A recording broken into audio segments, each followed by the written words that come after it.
Namaskar, halo anak-anak kelas 4 semua. Bagaimana kabar kalian hari ini? Semoga kalian selalu dalam keadaan sehat ya. Nah, di video kali ini Misri mau menambahkan materi terkait wawancara dan juga pembahasan subtema 3 dan 4. Yuk disimak videonya. Oke anak-anak, yang pertama kita akan membahas tentang kegiatan wawancara dikelompokkan berdasarkan cara pelaksanaannya. Ada 4 ya. Yang pertama, wawancara tertutup. Yang kedua, wawancara terbuka. Yang ketiga, wawancara konferensi. Yang keempat, wawancara kelompok. Oke, kita mulai dari yang pertama ya, yaitu wawancara tertutup. Nah, lihat kata tertutupnya, berarti kegiatan wawancara yang dilakukan dengan cara tertutup. Tidak diketahui oleh semua orang ya, yang tahu hanya pewawancara dan narasumbernya. Yang kedua, kebalikannya yaitu wawancara terbuka. Kegiatan wawancara yang dilakukan dengan tidak merahasiakan informasi mengenai narasumber. Jadi narasumbernya dikasih tahu siapa namanya, informasinya tentang apa. Jadi wawancara ini namanya wawancara terbuka. Selanjutnya yang ketiga itu ada wawancara konferensi. Itu adalah wawancara yang dilakukan oleh seorang pewawancara dengan sejumlah narasumber atau sebaliknya. Biasanya kalian pasti pernah dilihat di televisi ya. Jadi narasumbernya satu, pewawancaranya banyak ya. Atau narasumbernya banyak, pewawancaranya cuma satu orang. Jadi bisa sebaliknya, itu namanya wawancara konferensi. Selanjutnya yang terakhir ada narasumber kelompok ya. Kegiatan wawancara yang dilakukan oleh sejumlah pewawancara kepada narasumber dengan waktu bersamaan ya. Jadi kegiatan wawancara ini dilakukan oleh lebih dari satu orang pewawancara kepada narasumber. Ini waktunya bersamaan ya anak-anak. Jadi mereka sama-sama melakukan wawancara dengan narasumbernya. Nah, apa perbedaan narasumber kelompok ini dengan narasumber konferensi? Perbedaannya itu adalah terletak dari narasumbernya ya, hanya satu orang. Jadi pewawancaranya saja yang lebih dari satu orang ya anak-anak.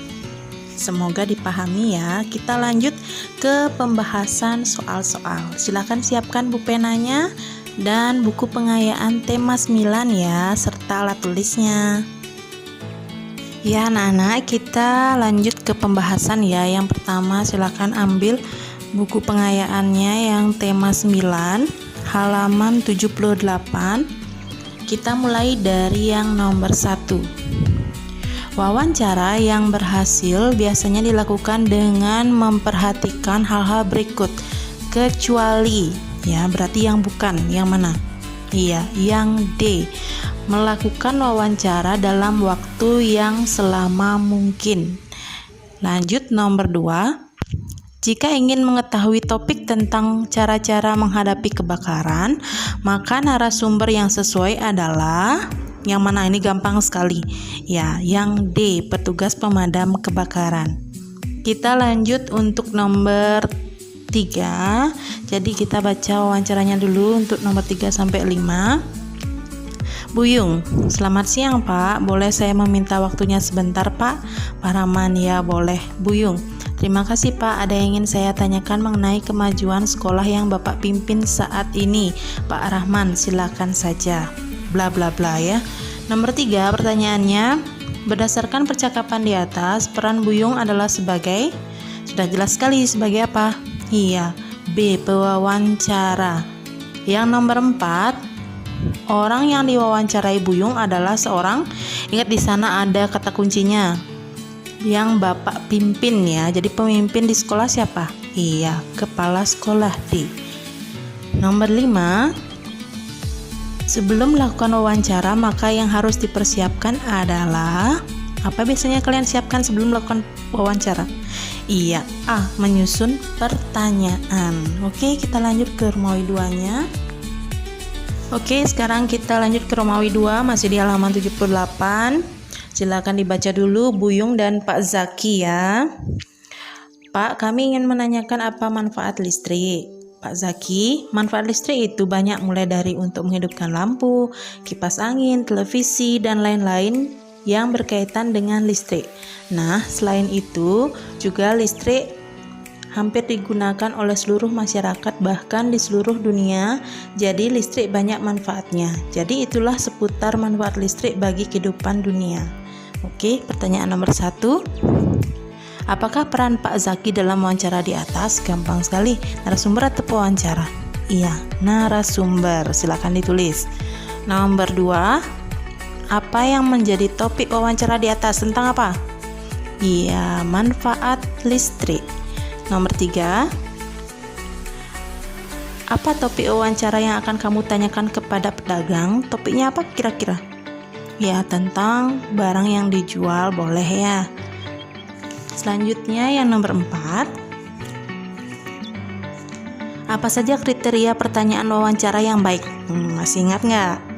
Iya, jadi menggunakan kata tanya yang jelas ya, kalimatnya efektif, dan menggunakan bahasa yang sopan serta mudah dipahami. Selanjutnya yang terakhir nomor 5. Kita baca dulu teks wawancaranya ya. Pewawancara. Seberapa pentingkah menurut Anda kebersihan lingkungan sekolah dengan keberhasilan suatu proses pembelajaran? Narasumber, menurut saya sangat penting. Jika pembelajaran diadakan di lingkungan yang tidak bersih dan bahkan menimbulkan bau tidak sedap, seperti sekolah yang berdampingan dengan kandang sapi dan lainnya, maka pembelajaran akan terhambat karena akan mengganggu konsentrasi dalam belajar dan akan mempengaruhi nilai kita nantinya, karena pelajaran yang diajarkan tidak semuanya dapat diserap dengan sempurna. Nah, apa topik yang sedang dibicarakan dalam wawancara di atas? Tentang apa? Iya, tentang kebersihan lingkungan sekolah. Silakan ditulis ya. Oke, next anak-anak, kita semuanya sekarang ke halaman 85. Masih di buku pengayaan ya. Oke, pertanyaan nomor 1. Wawancara adalah kegiatan mendapatkan titik-titik dari narasumber. Mendapatkan apa? Iya, informasi. Kalau hadiah nggak mungkin ya. Kalau kalian menang suatu perlombaan baru mendapatkan hadiah. Oke, nomor 2. Sebelum melakukan wawancara, sebaiknya menyiapkan apa yang kalian siapkan? Iya, daftar pertanyaan dulu yang paling utama ya. Sekarang yang ketiga, laporan hasil wawancara harus ditulis dengan kalimat yang benar dan apa? Iya, jelas B ya. Selanjutnya, nomor 4. Perhatikan dialog wawancara berikut. Buyung, bagaimana cara Bapak membuat pembangkit listrik tenaga air? Pak Ahmad, pertama-tama dengan turbin yang disambungkan pada generator. Buyung, kemudian Pak Ahmad, lalu turbin dapat berputar karena ada dorongan dari air yang mengalir. Perputaran turbin tersebut dialirkan ke generator. Buyung, wah sederhana ya Pak Ahmad, di generator inilah energi gerak diubah menjadi energi listrik. Wawancara di atas berkaitan dengan apa? Iya, yang C ya. Sangat gampang sekali cara membuat pembangkit listrik tenaga air. Nomor 5. Pertanyaan yang tepat untuk narasumber sebagai karyawan swasta adalah, yang mana pertanyaan yang tepat ya? A. Pukul berapa Bapak menjajakan dagangan ini? B. Berapakah jumlah rata-rata pasien Bapak tiap hari?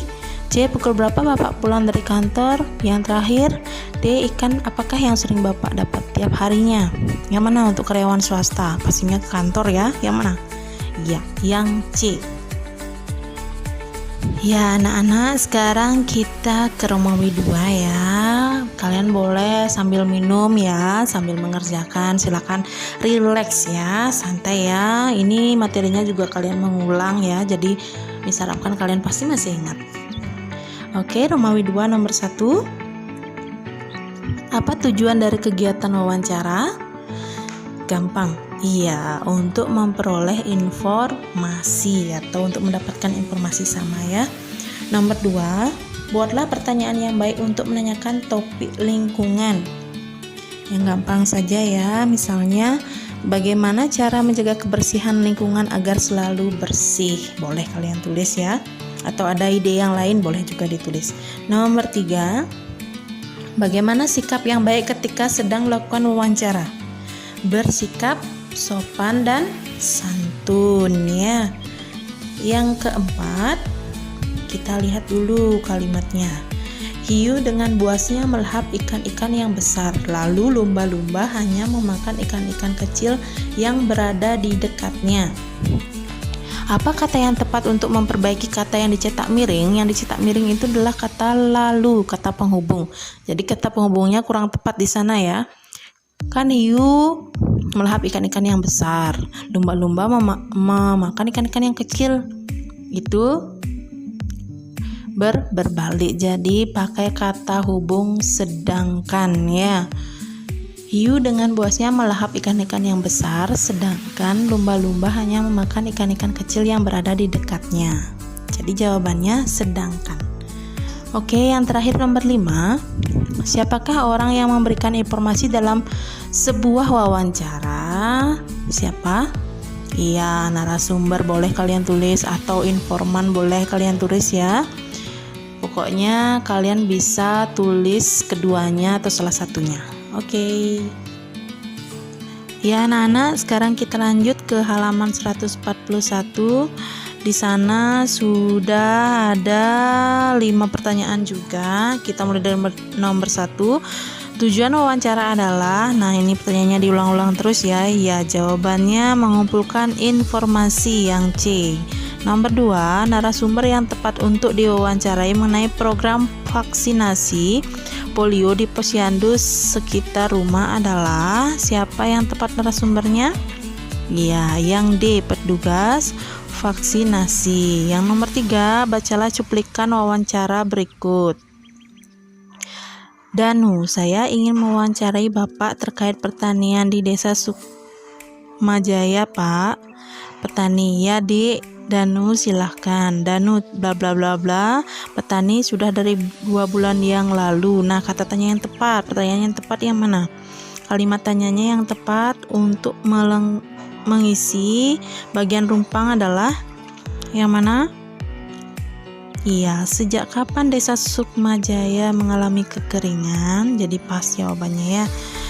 Nomor 4, seorang atau beberapa orang yang memberikan informasi saat wawancara disebut narasumber. Nomor 5, wartawan akan mewawancarai seorang polisi hutan. Menurutmu bagaimana pertanyaan wawancara yang sesuai dengan narasumber tersebut? Polisi hutan berarti dia menjaga hutan ya. Jadi pertanyaannya bisa seperti ini. Apa saja tugas polisi hutan, Pak? Boleh ya. Atau apakah Bapak memahami jenis-jenis hewan yang hidup di hutan? Juga boleh ya anak-anak. Oke anak-anak, sekarang kita ke halaman 111 untuk buku Bu Pena ya. Silakan dibuka. Kita ke pertanyaan yang pertama dulu. Orang yang dapat memberikan informasi yang benar saat diwawancara disebut. Nah, pasti kalian tahu semuanya ya. Iya, jawabannya narasumber. Nomor 2, pertanyaan yang disampaikan kepada narasumber sebaiknya, ya, yang mana jawabannya? Ya, yang B, mudah dipahami. Lanjut ke nomor 3, pertanyaan yang tepat untuk diajukan kepada narasumber seorang pecinta hewan adalah, pertanyaan yang tepat yang mana? Ya, yang A, bagaimana cara merawat hewan agar tetap sehat. Selanjutnya ke nomor 4. Hasil wawancara dapat kita gunakan sebagai bahan untuk membuat apa? Biasanya kalian setelah wawancara suruh untuk menulis apa namanya? Iya, menulis laporan hasil wawancara. Yang terakhir nomor 5. Kamu akan mewawancarai seorang pemadam kebakaran yang baru saja selesai memadamkan api di suatu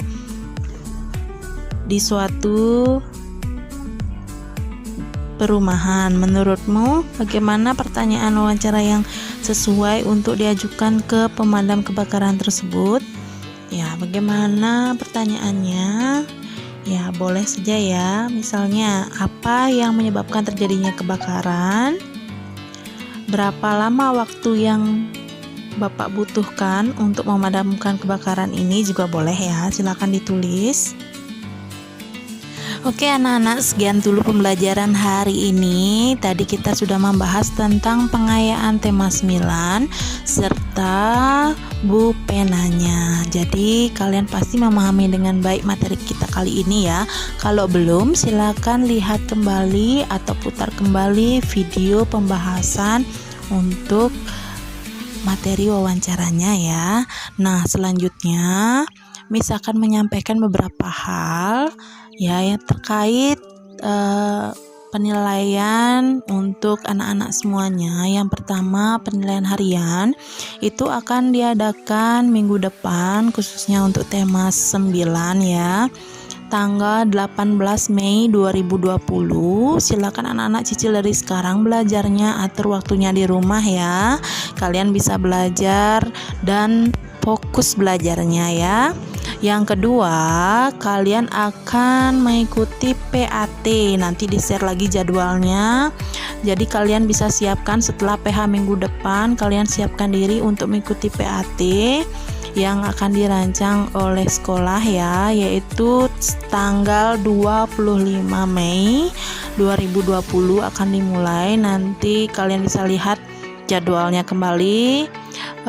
Untuk persiapannya, kalian ingat ya, materinya untuk tema itu akan diadakan dari tema 6, 7, 8, dan 9 untuk PAT-nya. Jadi anak-anak silakan buka-buka lagi bukunya ya di waktu-waktu senggangnya. Silakan anak-anak buka buku kembali supaya anak-anak teringat kembali materinya. Pasti anak-anak bisa kalau anak-anak mau belajar ya. Oke, sekian pembelajaran hari ini. Sampai jumpa ya semuanya. Semoga kita cepat bertemu di sekolah kembali ya. Dadah semuanya. Namaskar.